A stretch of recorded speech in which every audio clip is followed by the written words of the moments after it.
From multiple locations via the miracle of Skype, it's the LTN Hour. Let's talk NASCAR with your host, Todd Bailing. Co-host, Ed Kaluka. Featuring dangerous Dan Margetta. And Brian Schmidt. LTN is a caller-driven program, and your participation is encouraged by calling 414-421-7901. That's 414-421-7901. Now, the creator and host of the fastest hour in radio, Todd Bailing. Yeah, it's all Daytona all the time. Last week was the 500. This week we're racing on a road course. And if we're going to judge it on the two events we've already had here this week, the Trucks and the Xfinity Series, it might be a pretty darn good race. Welcome to the program. Nice to have you join us. Todd Bailing in sunny, warm Phoenix, Arizona, joined by my three miserable partners. Ed Kaluka in West Bend. Eddie, I guess it's warming up there, huh? Yeah, so I'm going to get above 30 today. Is it snow going to start melting? That's the question. No, we're going to have a snowstorm tonight, about 3 inches. For goodness sake. And Dan Margetta, who's actually preparing to come out west and get away from all that. Absolutely. 2 more weeks. Be in Vegas and Phoenix. Nice. And Brian Schmidt, whose day job it is to plow the roads in Sheboygan. And you must be about tired of that, huh? Oh yeah, my fun meter is definitely pegged. And I missed the first 3 storms, so I really don't have anything to complain about, but I'm going to complain anyway. But, yeah, it looks like the light is at the end of the tunnel. We might hit 40 degrees here this week, start melting all this crap, and then hopefully get the race season started in April around here. That's what we're hoping for. Now it'll start flooding. Watch. I know how this works. That's all right. That stuff runs away at least. Eventually it'll end up in the lake. They're going to race today at the road course. Chase Elliott will start on the pole. There is a metric, as you know, that they figure out who is the pole sitter based on your finish from last week, your points position, and your fastest lap from the previous race. Means Chase Elliott starts on the pole. Michael McDowell will start on the outside, and you talk about a wonderful story after the Daytona 500 last week, as he is pushing Keselowski and gave him just a whale of a run. He tried to make a pass of his teammate Logano, who, it happened so fast. I can't say that if I was driving in either one of those cars, it would have turned out any different. But when you're watching on TV and you get to watch it 25 times, you know exactly what you were going to do so that this wouldn't happen. Logano started his block just a little late, and Keselowski turned both of those cars and a bunch of other ones, and I'll be darned, but Michael McDowell drives right up the middle.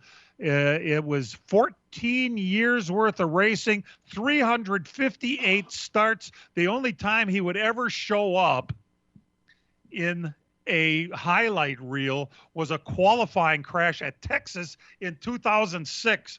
Dan, it's a great way to put that behind us, isn't it? It is, yeah. That was 2009. It was like a second start when he had that. Okay. But that team has run good on the super speedway races. They've been around. He had a previous top 5 finish in the Daytona 500. I saw that last lap as Joey Logano causing it by blocking. Blocking always causes big wrecks. It happens all the time. Eric Almirola did it in 18. But it happened you with have Ryan to. Newman. Well, no, do you? Denny Hamlin won the Daytona 500 last year by not blocking. Chase Elliott pointed that out, and he's right. Hamlin let him go by him, and he rocketed around coming off of turn 4. He didn't throw the big, massive block in front of the field. So it can be done, I think. And until you get that mentality out of guys' head that it's okay to just hang a left and block the field and crash everybody, it's going to keep going on. Ed, I don't know about you, but, if they took the mirrors out of this thing, just imagine how the racing would change. It'd be terrible. It would. There's just too much to keep track of. But the blocking is really the way it's been done, right? It's like they just finished the race. The guy's telling them, the spotter saying, you're not clear, and the guy came down anyhow and crashed. Well, We'd love to hear your take on the final lap last week. I'll tell you right now, it was interesting to listen to Matt Kenseth on Facebook Watch Party. They had Fox Sports on Facebook, and they had Greg Biffle and Matt Kenseth doing commentary. They skipped they skipped the second segment of the race for some reason. I don't understand why. The first segment, Haley Deegan was there, but she didn't really have a whole lot to offer, because here you got two guys that have won multiple races and talking about their experiences, and Haley was throwing a little bit of charm in there, and that was about it. So she disappeared in the last one. And Matt Kenseth, if you were listening to the Fox coverage and Mike Joy screaming as all this is happening at the end of the race, you had Matt watching from the in-car camera, and when they started spinning, coming down for the checkered flag, he goes, "Oop, looks like Michael McDonald is going to win his first race." And that's exactly what happened. He had it way before anyone else, although again, why did they call a caution if they're racing to the checkers? Do any of you guys know what the logic is there? That I don't have any idea either, because they're coming to the line, the safety trucks come out. That's the biggest gripe I have about all this racing that NASCAR has had, even this weekend too. The cautions, they're so inconsistent. You don't know when they're going to throw it. I mean, the truck race, for instance, Haley Deegan spins out and goes into the swamp, and they run a whole lap before they throw a caution. They throw a caution with the trucks coming to the checkered, and nobody knows what the caution's for. Fox Sports didn't say it. These guys, they're free and clear of the pack coming to the checkered flag, and they get to about pit road entrance, and that's when they decide to throw the caution. Why?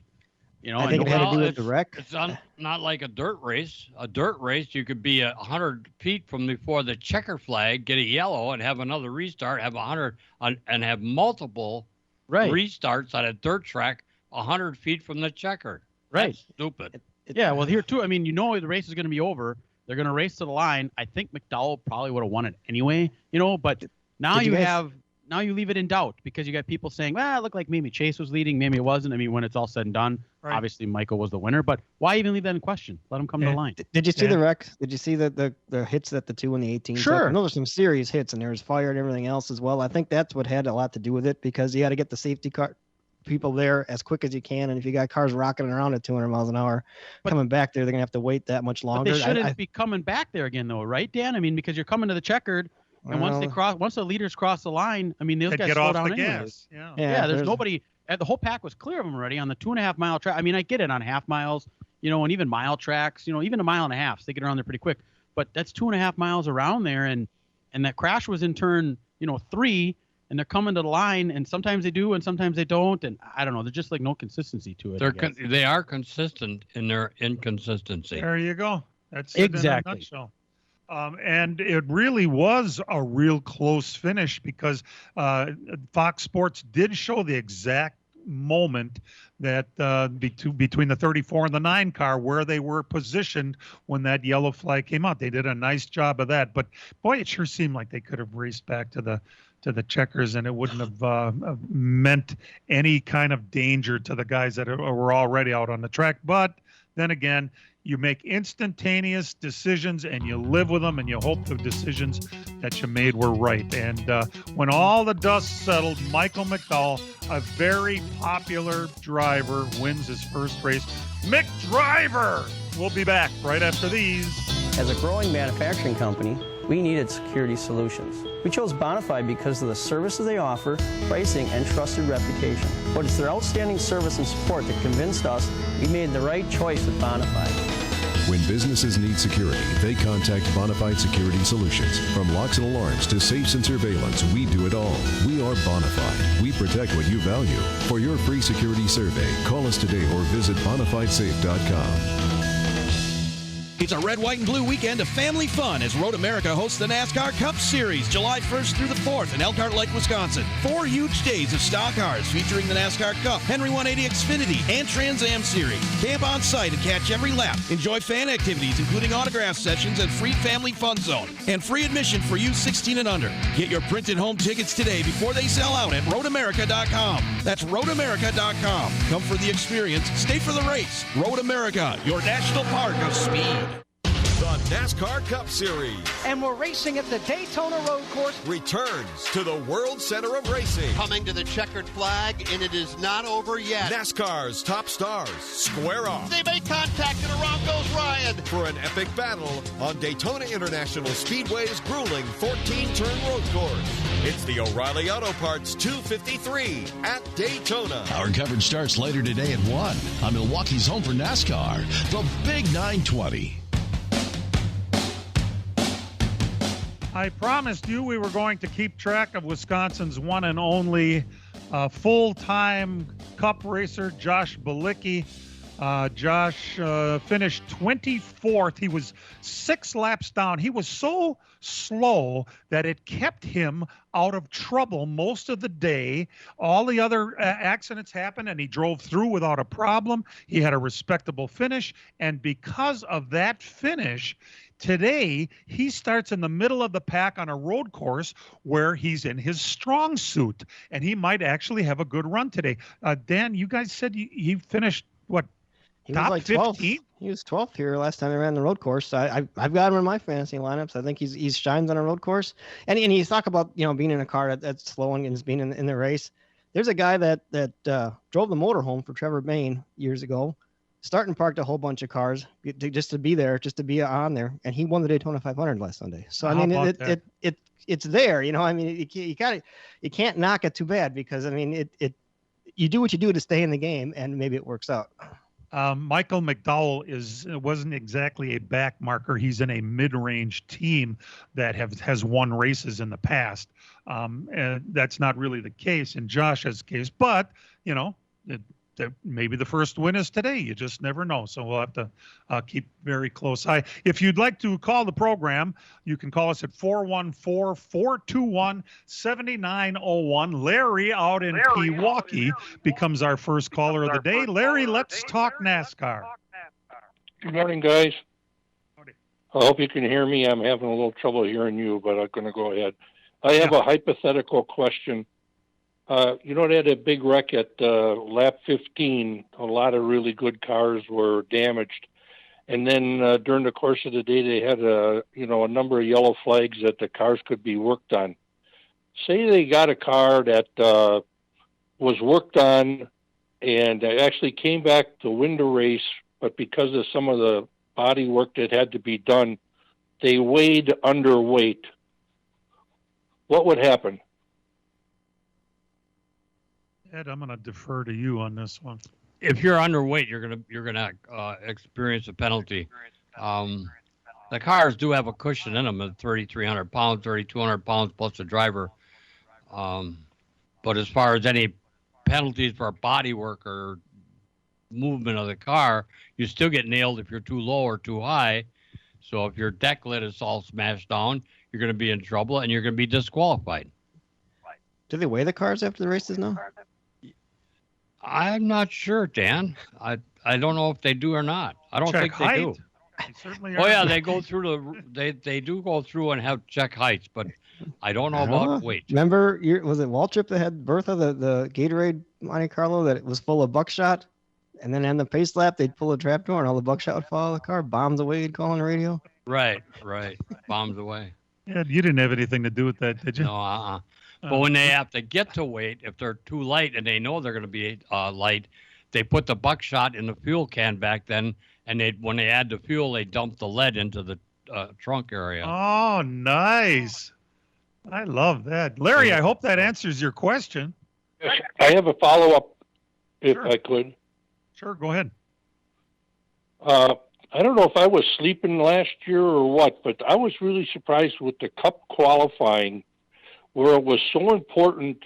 It was almost like drag racing off of the out of the line to get going really fast in the first lap, which you came around and immediately got the green flag for your one and only qualifying lap. I don't remember that from before.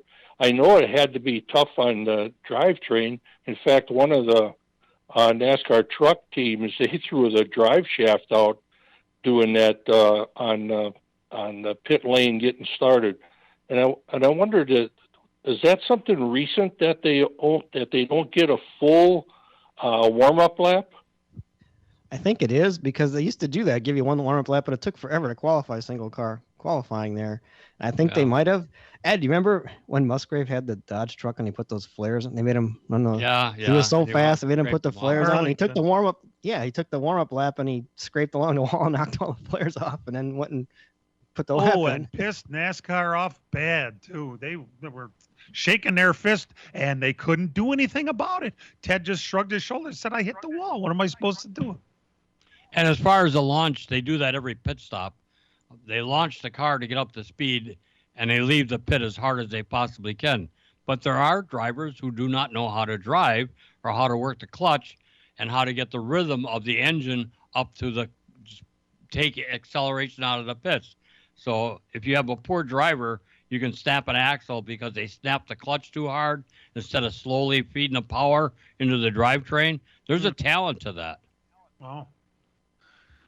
Larry, we appreciate the call today. Thanks for have a great day, guys. Making us. And that's if you've never driven a race car, and you don't understand when the power is applied to the rear wheels, stagger comes into play, and it automatically will pull the car hard to the left with the stagger in the car. So you have to. It takes time and rhythm and talent, so that when you accelerate, you're constantly turning that steering wheel because you got that stagger in the back of the car that's driving you to the other direction. It's like even at Slinger, when a guy launches out of the pits, if you don't know how to do that, and that you'll see it every once, like on the road course this past couple of days, when drivers would accelerate so hard, and then how the hell does a guy spin coming out of the pits at a place like that? Well, when they grab second gear and they snap the clutch too hard, and it puts the power to the rear wheels in second gear that hard, you're not ready for it, and it spins the car out. Ed, I have to tell you, I drove Tommy Ramadka's car in a celebrity race years ago at Slinger. That was the first time I'd ever sat in a race car, and I went around the track, and I'll be damned, but I couldn't believe you had to steer the thing while you're on the straightaway. You have to pull it to the right down the straightaway, and you got to the turn, and it would just go zoop right through the turn. You know, that was amazing to me, and it all of a sudden became very clear about when a car is set up to go through a turn. It was you're holding the wheel straight as you're going through the turn. Come on the straightaways when you come back the other way. It was just an amazing experience just to drive a race car a couple of laps. And I know just what you're talking about. Pretty cool stuff. Hey, let's talk to Greg in faraway Milwaukee, who has some questions regarding the Fantasy League, the LTN Fantasy League. Hi, Greg. Hello, guys. I hope you can address that. I do have some other questions. When Jamie McMurray was in the big wreck there, I know that the spoiler and the splitter have to pass inspection before the race. And yet, during the race, they were jumping on the car to, I think, lower it because it was damaged. Does that have an effect on whether he'd be disqualified or not after the race if the spoiler or the splitter are too high or too low? Not the front of the car. The back of the car, yes. They're very anal about trunk deck height, but not the front of the car after the race. Okay. Regarding Michael McDowell, he's been around for 14 years. How has he financially been able to stay in racing when you say that they have to bring a certain amount of money to be able to get into that division of racing? He's been very fortunate to have sponsors that have stayed with him over the years. Right, and he did what he did. He started in park cars for a while just to be there. He drove Trevor Bain's motorhome. I mean, he was there. That's how he got to stay at the track every week, by just being a motorhome driver and doing things that way and just hooking up with rides that wherever he could, and where maybe he didn't need to bring a lot of money or any money at all. They needed someone to just run the car just to have it on the track. So that he just kind of did a journeyman type deal for all this time, and it finally paid off. Yeah, and he did get a win in 2017. He drove an RCR Xfinity car at Road America and picked up the win, and that was a big deal for him. I remember seeing his interview afterwards. He was almost in tears. He was so excited because he's been doing it so long and was never able to win. So he took advantage of the few opportunities he's had in good equipment. Well, good for him. I'm glad to see that. And then, again, if you can address that fantasy, I'm really mixed up as far as how you can stay with the drivers that you're selected. You have to stay with them for the whole year. So all right, Greg, we'll do that. We'll do that after the break. Make sure you're listening, as Ed will go through that whole thing. LTN returns after these messages. From racing engines to street engines, long blocks to turnkey packages, or complete custom engines, just ask and Wagner Automotive can fill your needs. All backed by many years of racing experience. These years of experience have provided reliability and performance that customers need to win races. Wagner's has been building championship winning engines for top teams from NASCAR to short tracks in your backyard. This expertise has carried over to street engines they supply to top custom car builders. The Wagner Company, in the heart of Wisconsin, is outfitted with the state-of-the-art machinery necessary to design, manufacture, build, and test custom engines and their accessory parts. Dyno services are independently available for anyone needed to test their engine. Wagner's Company can also provide you or your company with production CNC machining or welding services. All your questions and requests are handled personally by Casey Wagner. Just give us a call at 920-394-3557 or visit our website at WagnerAutomotive.com. It's a red, white, and blue weekend of family fun as Road America hosts the NASCAR Cup Series July 1st through the 4th in Elkhart Lake, Wisconsin. 4 huge days of stock cars featuring the NASCAR Cup, Henry 180 Xfinity, and Trans Am Series. Camp on site and catch every lap. Enjoy fan activities including autograph sessions and free family fun zone. And free admission for youth 16 and under. Get your printed home tickets today before they sell out at RoadAmerica.com. That's RoadAmerica.com. Come for the experience, stay for the race. Road America, your national park of speed. PMF Landscape Supply in West Bend has everything you need with fresh mulch arriving daily, from premium hardwood mulch to hemlock and pine bark to EnviroMulch in red, gold, chocolate brown, and black colors. PMF also has a large variety of decorative stone and granite, as well as field stone, topsoil, and compost. For all your landscaping needs, visit PMF Landscape Supply, 5470 River Road in West Bend. Call 262-338-8800 or visit PMFlandscape.com. Friends of racing for many years. PMF Landscape Supply in West Bend. The NASCAR Cup Series. And we're racing at the Daytona Road Course. Returns to the World Center of Racing. Coming to the checkered flag, and it is not over yet. NASCAR's top stars square off. They make contact, and around goes Ryan. For an epic battle on Daytona International Speedway's grueling 14-turn road course. It's the O'Reilly Auto Parts 253 at Daytona. Our coverage starts later today at 1 on Milwaukee's home for NASCAR, the Big 920. The LTN podcast is available on iHeart, iTunes, Google Play Store, or wherever you download your podcasts. Yes, coverage begins on the Big 920 at 1 o'clock. The green flag will be at 2:20 today, and it will be televised on Channel 6. Fox has got it today, so everybody can watch the race on the road course. All right, instead of having Ed explain this, Dan, I'm going to have you do it. The LTN Fantasy League is more and more popular all the time, but give them an idea how you pick your drivers. You find it at NASCAR.com. And when you sign up to create your entry, you can join a league, and the league is the LTN League. That's where you get the group of our listeners. You're actually against a whole bunch of other people as far as well in the overall title, but you have 6 guys you can pick. You can pick a driver. You can only use a driver 10 times in the first 26 races. You don't have to keep the same drivers every week. You can pick a whole new crop of drivers each week, but you can't use, for instance, Denny Hamlin more than 10 times in the first 26 races. So you have to kind of pick and choose where you want to use guys.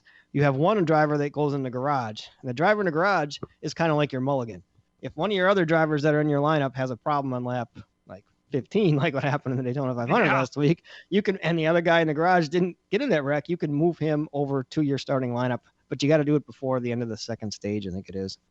So it's kind of like having a mulligan there by having a guy in the garage. But you don't have to keep the drivers every week. You can pick new drivers every week as long as you want. You just can't use a guy more than 10 times in the first 26 races. One of the things you have to remember is when you pick a driver, like say if you take a guy that's back in 24th place and you think he's going to do well for the finish, if he doesn't get any stage points for you for the 2 stages, you're losing out. Because you need those stage points also accumulate in your total at the end of the day. So that's to try to figure out how did that person get so many points ahead of me because your stage results were good. I don't want any of you guys to say this, because I'm going to ask our audience. Just off the top of your head, audience, everyone listening right now, who do you think is the Cup point leader right now? Do you think A, Chase Elliott, B, Michael McDowell, or C, someone else? It's C.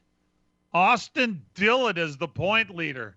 Ugh, what a system. I thought you were going to wait for him to call in and answer. No, hell no. Yeah, because they could look it up by then, Ed. They could figure it out. They go on J-Ski and check that.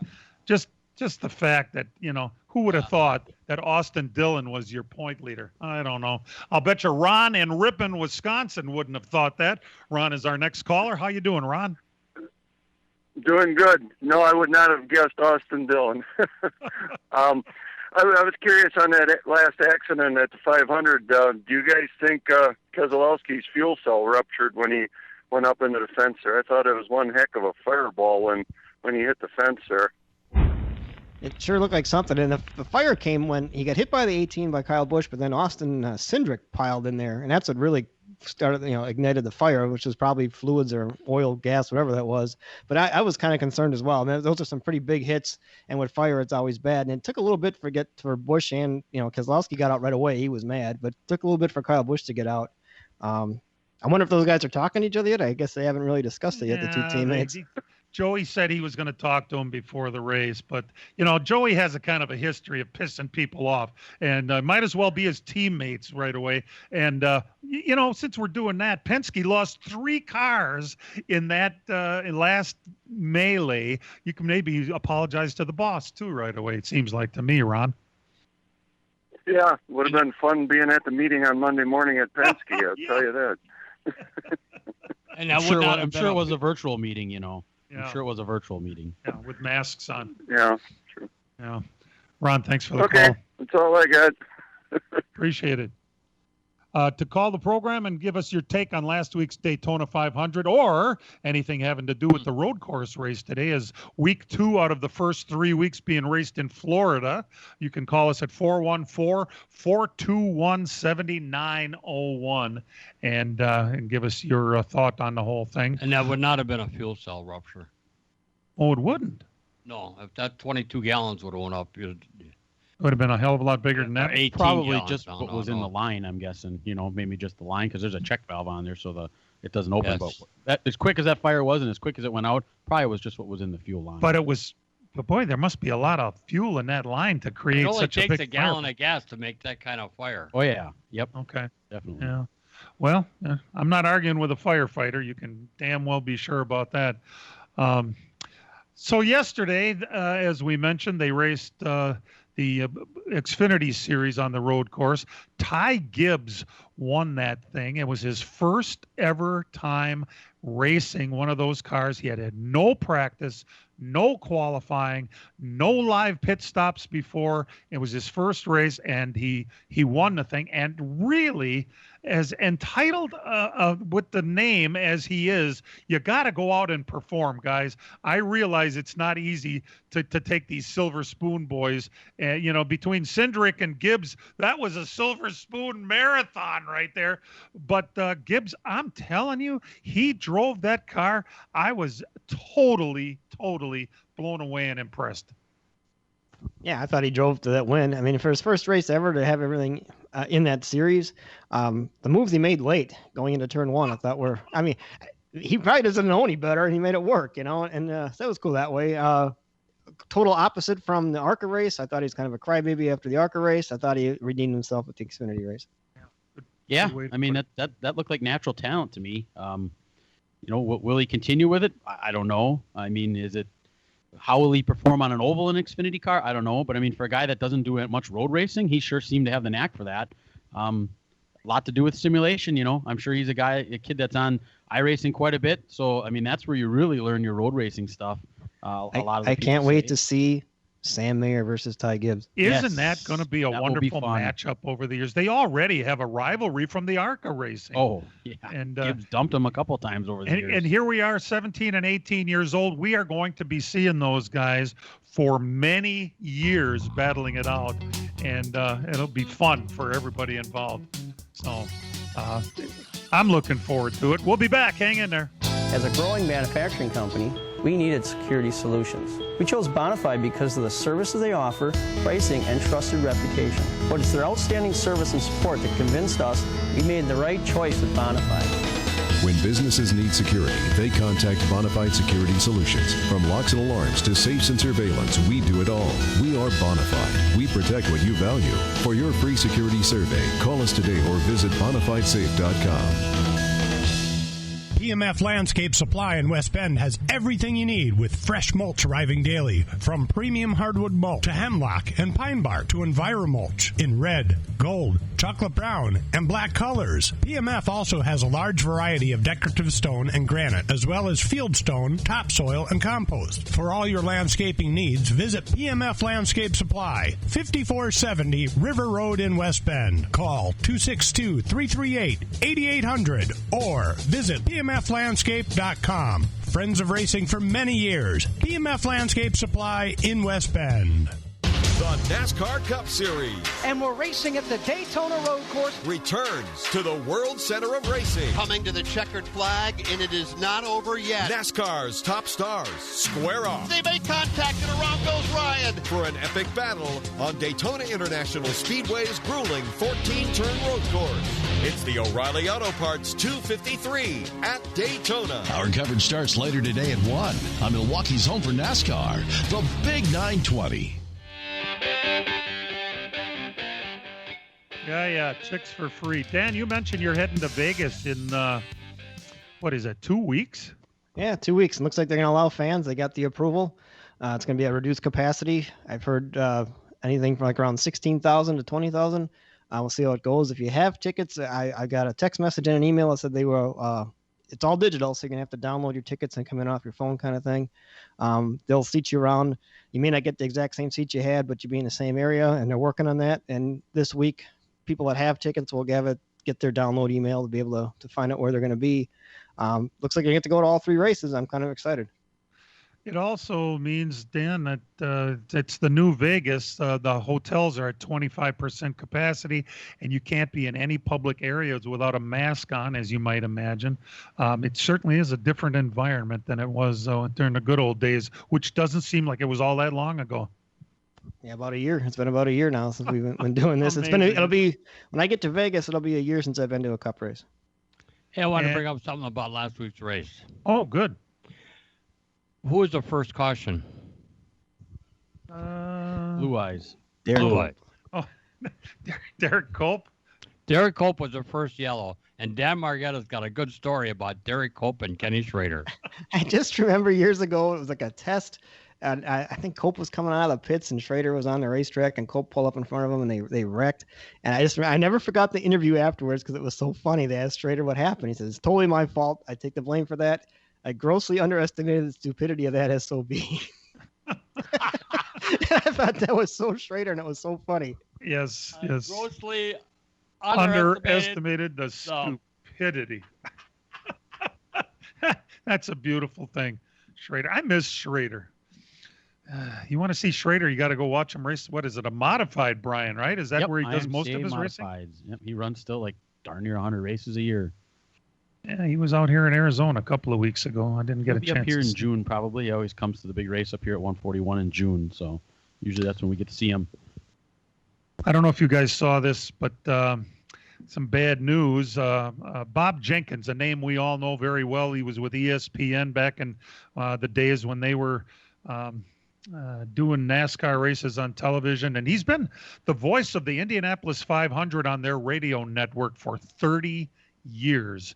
Announced this week that he has 2 tumors in his right temple in his brain. And he is... I guess you can't have something like that and battle something like that without it having an effect on you. And he's pretty much announced that he's going to be backing off this year for. And he was the guy that was big on that weekly Thunder show from IRP. Ah, okay. Well, either way, our best to Bob Jenkins. He's been doing this a long time. You guys sat with him somewhere, didn't you? He was next to us at the dirt track on the infield of Indianapolis during that BC 39. It'll be 2 years ago.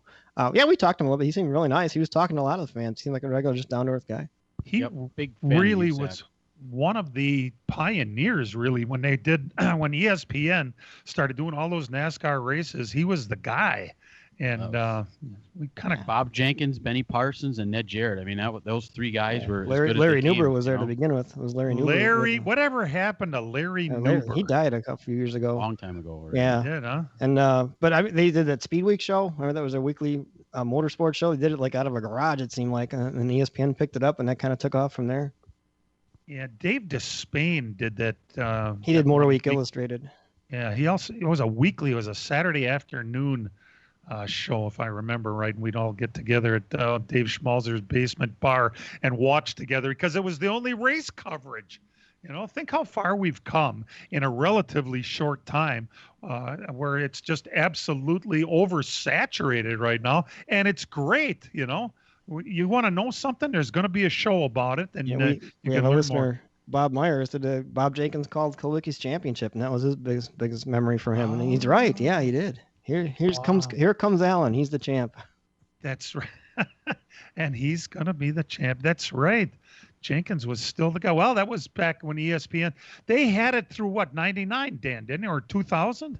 I think it was 99, and then 2000, I think was when. Well, 2001 was when the networks, because Fox was the first network when the 500 in 01. When Earnhardt died, right? Yes. That was correct. Fox's first race. Unbelievable. LTN returns here on the Big 920. Hang in there. It's a red, white, and blue weekend of family fun as Road America hosts the NASCAR Cup Series July 1st through the 4th in Elkhart Lake, Wisconsin. 4 huge days of stock cars featuring the NASCAR Cup, Henry 180 Xfinity, and Trans Am Series. Camp on site and catch every lap. Enjoy fan activities, including autograph sessions and free family fun zone. And free admission for youth 16 and under. Get your printed home tickets today before they sell out at roadamerica.com. That's roadamerica.com. Come for the experience. Stay for the race. Road America, your national park of speed. From racing engines to street engines, long blocks to turnkey packages, or complete custom engines, just ask and Wagner Automotive can fill your needs. All backed by many years of racing experience. These years of experience have provided reliability and performance that customers need to win races. Wagner's has been building championship winning engines for top teams from NASCAR to short tracks in your backyard. This expertise has carried over to street engines they supply to top custom car builders. The Wagner Company, in the heart of Wisconsin, is outfitted with the state-of-the-art machinery necessary to design, manufacture, build, and test custom engines and their accessory parts. Dyno services are independently available for anyone needed to test their engine. Wagner's Company can also provide you or your company with production CNC machining or welding services. All your questions and requests are handled personally by Casey Wagner. Just give us a call at 920-394-3557 or visit our website at WagnerAutomotive.com. The NASCAR Cup Series. And we're racing at the Daytona Road Course. Returns to the World Center of Racing. Coming to the checkered flag, and it is not over yet. NASCAR's top stars square off. They make contact, and around goes Ryan. For an epic battle on Daytona International Speedway's grueling 14-turn road course. It's the O'Reilly Auto Parts 253 at Daytona. Our coverage starts later today at 1 on Milwaukee's home for NASCAR, the Big 920. 253. sounds kind of odd, doesn't it?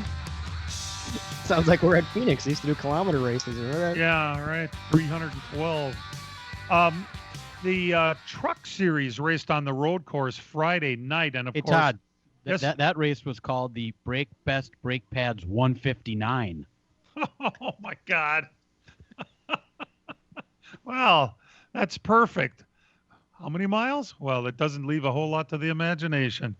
It was an interesting race. Ben Rhodes, the unpopular Ben Rhodes, wins it in the 99 truck over Sheldon Creed.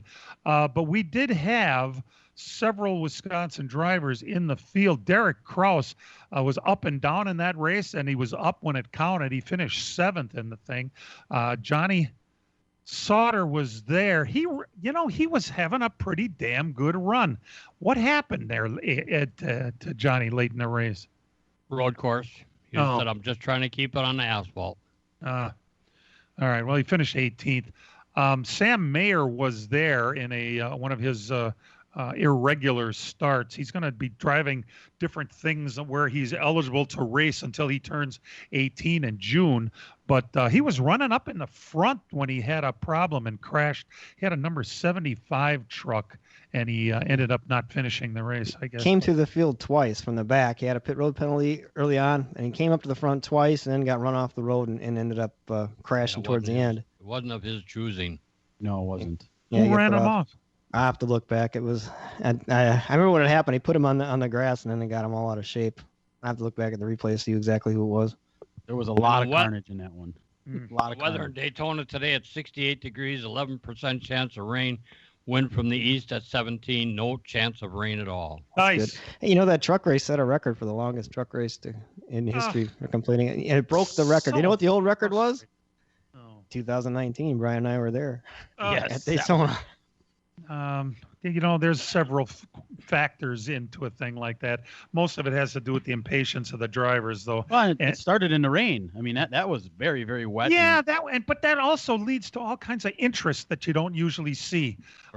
When do you actually make the change from those tires, from those rain tires, to slicks? And that had a pretty big a portion to do with that race, I thought.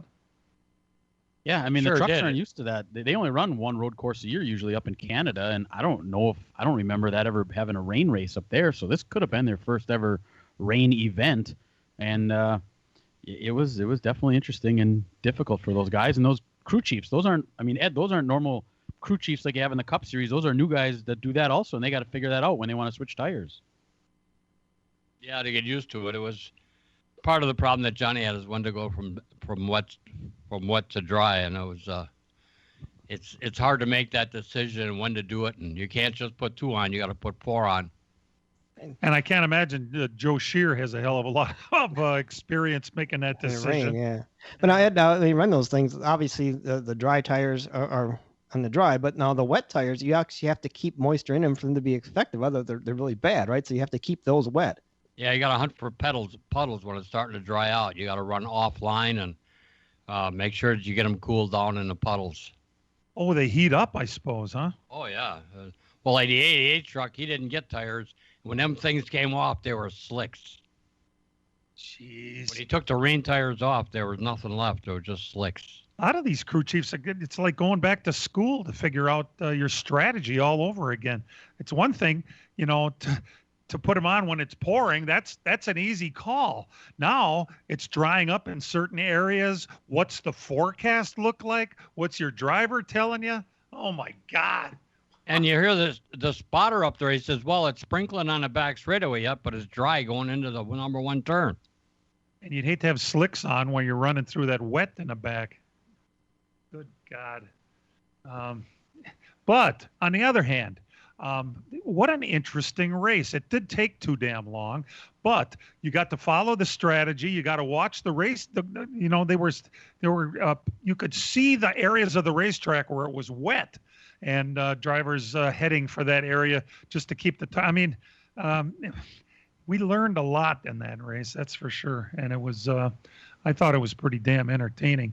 I was a little disappointed that Sam, after having as good a run as he did, got involved there. But do we know, Dan, do you know anything about that 75 truck? Like, where did it come from? Yeah, it's been around for a while. I think it's out of Tennessee. Parker Kligerman has driven it before. And I think that team's been around for a while. At 75, wasn't that the Food City car for a long time ago? Like Brad Teague used to drive it. It was blue and red in the like Xfinity races and stuff. That's the same one. Huh? I think it's the same one. Huh. Yeah. By the way, it was supposed to be a 159-mile race, like Brian just told us. Our friend Aaron Baird on Facebook told us that the race had so many cautions, it ended up being a 184 miles up from the 159. Unbelievable. There you have drivers that are not used to driving in the rain either, these truck drivers. Where the hell would they? They're not road racers. We'll be back. Miller Sales and Service is the Midwest's #1 Bravo trailer dealer for customer service and satisfaction. Serving the area since 1939, Miller's is located on the corner of Highway 57 and K in Random Lake.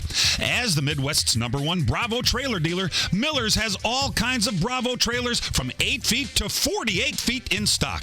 They also have a selection of B&B utility and dump trailers, reliable and Chilton open aluminum and steel trailers. With over 50 pre-owned low-mileage cars, trucks, and SUVs, Miller's has just the vehicle you are looking for. Miller's also carries a full line of Alumacraft boats and Manitou pontoon boats, complete with Evinrude outboards. Why not buy from racers who know what racers want and need? With Miller's Sales and Service on the corner of Highway 57 and K in Random Lake. Call Jerry, Tom, or Brad Miller today at 920-994-4358. That's Miller's Sales and Service, 920-994-4358.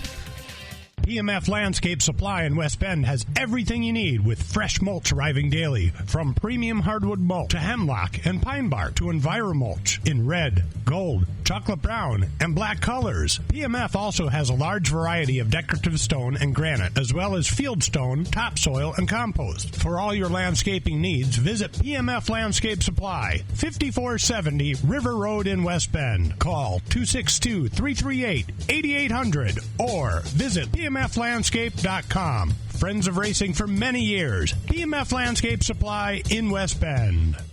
The NASCAR Cup Series. And we're racing at the Daytona Road Course. Returns to the World Center of Racing. Coming to the checkered flag, and it is not over yet. NASCAR's top stars square off. They make contact, and around goes Ryan. For an epic battle on Daytona International Speedway's grueling 14-turn road course. It's the O'Reilly Auto Parts 253 at Daytona. Our coverage starts later today at 1 on Milwaukee's home for NASCAR, the Big 920. And welcome back to LTN. Thanks for making us part of your Sunday morning. The O'Reilly 253 are going to have segments that are going to end on lap 16 and lap 34, and it is a 70-lap race today. Chase Elliott and Michael McDowell will be your front row, and they get underway at 2:20, the green flag in Milwaukee. And of course, you can hear it right here on the Big 920 with coverage starting at 1 o'clock. Brian, let's give them an idea what's going on in the world of dirt tracks. Yes, it's definitely quieted down now that Speed Weeks is over, but there's still some things going on in some warmer weather climates. Out in Yuma, Arizona at the Coco Pass Speedway, the IMCA Modifieds were out there for some Friday and Saturday action. Lance Mari won Friday night's feature, and Tim Ward won Saturday night's race. Queen Creek, Arizona, Saturday at the Arizona Speedway. The 360 non-wing sprints were there. Josh Shipley was your winner, and the IMCA stock cars was Zachary Madrid.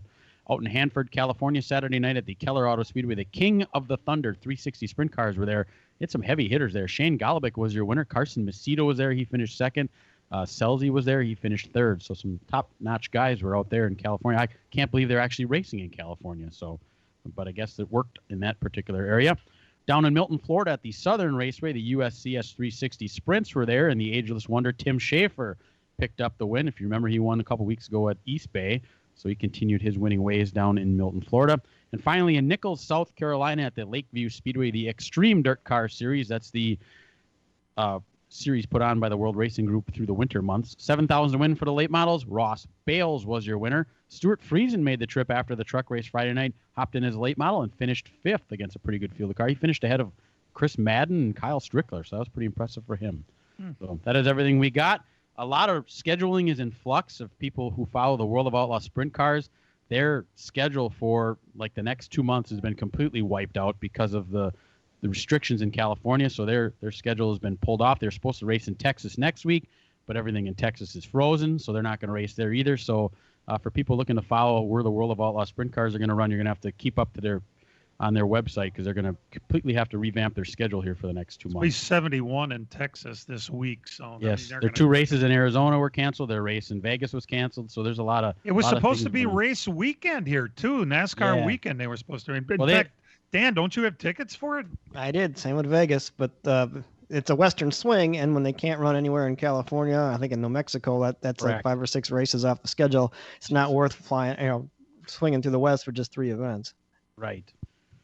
So they'll set scheduling other races around here, and we'll see what happens. But they're real limited on where you can go in March. So I don't know what's going to happen with them. But keep posted, and they'll be posting where their races will be once everything thaws out in the Texas area. The World of Asphalt Racing came to a kind of a screeching halt after they left Florida.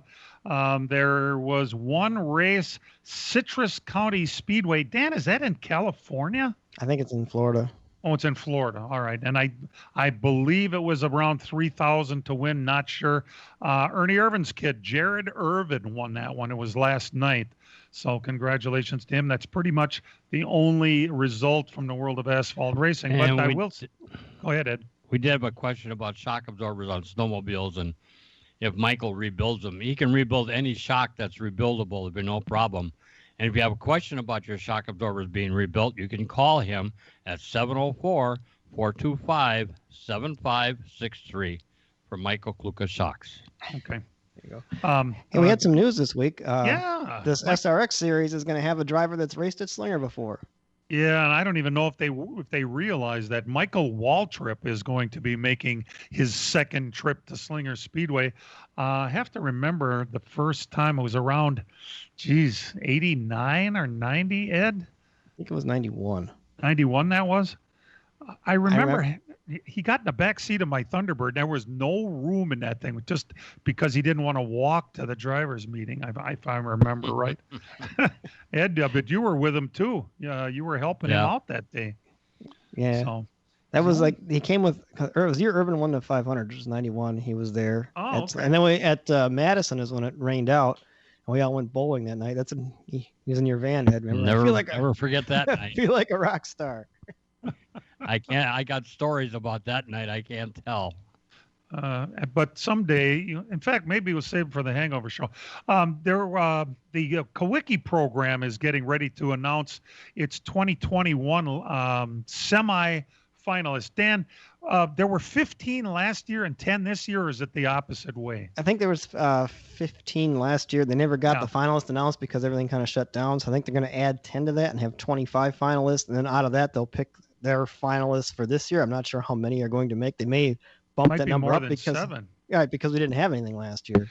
We do have 4 of the 15 that were announced a year ago are still going to be part of it this year. Chad Butts, Riley Stengham, Jacob Nottestad, and Luke Fenhaus. I'm happy to say that Jake Nottestad and Luke Fenhaus are racers at Slinger Speedway. As a matter of fact, from what I understand, Luke Fenhaus may be running for a championship at Slinger Speedway this year, which that kind of young talent to come to Slinger is going to be very fun to watch. Yeah, I don't think it's a done deal yet, but I'm pretty sure the Fenhaus boys are looking into what it takes because they're from Wausau area, and it's a long run down to Slinger. But Dan, you were there for that last one when he ran down Steve Apel under green and passed him. Yeah. Steve Apel, the way he gets around that place, and here's young Luke coming and runs him down. Yeah, every time he showed up this year, he was competitive. Won two events, and I think he was like 3rd in the nationals too. So, yeah, he's somebody to be reckoned with. And I mean, if you want to look at somebody who can really stir the pot up there for a championship in the super lights, I think he's one guy that should be in the mix. There's they're going to announce 10 more to add to that list that already has 15 on it. Pretty crazy. We'll be back. It's a red, white, and blue weekend of family fun as Road America hosts the NASCAR Cup Series July 1st through the 4th in Elkhart Lake, Wisconsin. 4 huge days of stock cars featuring the NASCAR Cup, Henry 180 Xfinity, and Trans Am Series. Camp on site and catch every lap. Enjoy fan activities including autograph sessions and free family fun zone. And free admission for youth 16 and under. Get your printed home tickets today before they sell out at roadamerica.com. That's roadamerica.com. Come for the experience, stay for the race. Road America, your national park of speed.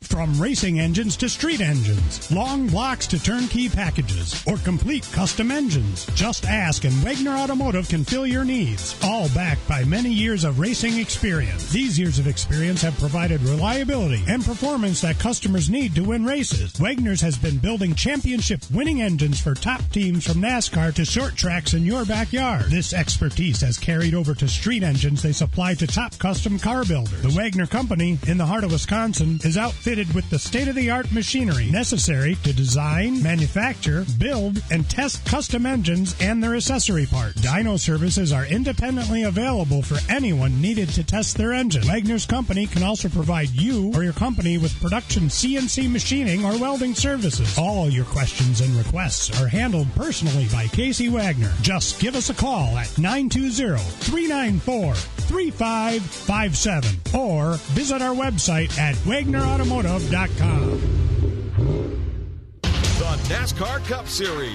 And we're racing at the Daytona Road Course. Returns to the World Center of Racing. Coming to the checkered flag, and it is not over yet. NASCAR's top stars square off. They make contact, and around goes Ryan. For an epic battle on Daytona International Speedway's grueling 14-turn road course. It's the O'Reilly Auto Parts 253 at Daytona. Our coverage starts later today at 1 on Milwaukee's home for NASCAR, the Big 920. It's way, way, way too easy to go ahead and pick Chase Elliott on a road course. I realize that. I didn't really realize that Michael McDowell was really considered more of a road course guy than an oval guy. He was an instructor. Yeah. I mean, he won, at Road America, interestingly enough. So let's just not pick Chase because he's way too easy to pick, right? Am I on the right track? All right. All right. Then I suppose I should be so smart as to say who's going to win then. Hamlin, I don't want to pick Hamlin. He seems like he'd be a really good choice, but, I'm not going to. It's just I'd rather have Harvick, who's starting in the 5th spot and has a lot of road racing experience back when he's from California and raced the road courses out there. So once I'll take the 4 car. Ed, who are you looking at? Blaney. Ooh. 12 car. Dano? 19 Truex. And Brian? I'll take Kyle Busch. He won the Clash, and he's gonna get off the schneid real early this year and get his first regular win. I mean, if you look at this lineup, Corey LaJoie is starting 7th. My goodness. I mean, this is a mixed up, jumbled up lineup. If you're ever going to see one, you probably won't see another lineup like this all year. So it could be very interesting. And it's, of course, coming off of Daytona based on a lot what happened last week. And when you're on a super speedway race and these guys, you have people running up front that don't usually run up front. How about Allmendinger coming from the back? Oh, that's right. Yeah, he's in the back. I mean, let's be honest. Chase Elliott is probably, by far the odds-on favorite to win this. Now you're going to put him on the pole, and he's won the last 4 road races, Well, that's correct? the thing. Yeah, 4 in a row, going for 5 in a row. I would be surprised if he doesn't win this race, but. Well, we all would. That's why we didn't. We all would have probably picked him if we had money on him, right? I mean, let's look at it. Of course, he's probably 1.9 to 1. These they're less than 2 to 1 on a lot of these slam dunks, and I'm pretty sure that's what would happen. I got a funny feeling that during the Hangover show, Al Schill is going to give us an update on what the odds are, which he will tend to do, which is coming up next. So you may want to stay tuned if you're on the internet. Quick. Yes, Ed. Go ahead.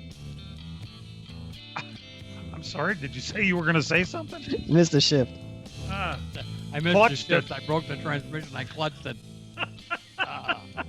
That's all right, Ed. We love it. Casey Ed, Wagner is still looking for help up in Wagner's Motorsports in Market Sand. So if you want a job, get up there. He's also looking for some key personnel. So get a hold of Casey Wagner. There you go. Hey, thanks for tuning into the program. We do appreciate it. And even if they are racing on road courses, real race cars have doors, even if they do climb in through the windows. Let's Talk NASCAR is produced and directed by Dangerous Dan Margetta, our in-house engineer, website coordinator, and king of the knobs is Matt Hangover Losi. For all of us involved with this program, we appreciate you tuning in, and we'll see you next week, everybody. This program has come to you live from multiple locations via Skype. Any and all comments expressed on this show do not necessarily express the opinions of this station, its employees, or advertisers. Your comments are always welcome at mail@ltnradionetwork.com. Find us at facebook.com/LTN Radio Network. And thank you for your support since 1985. Tune in again next Sunday morning at 10 a.m. Central Time for the LTN Hour on the LTN Radio Network.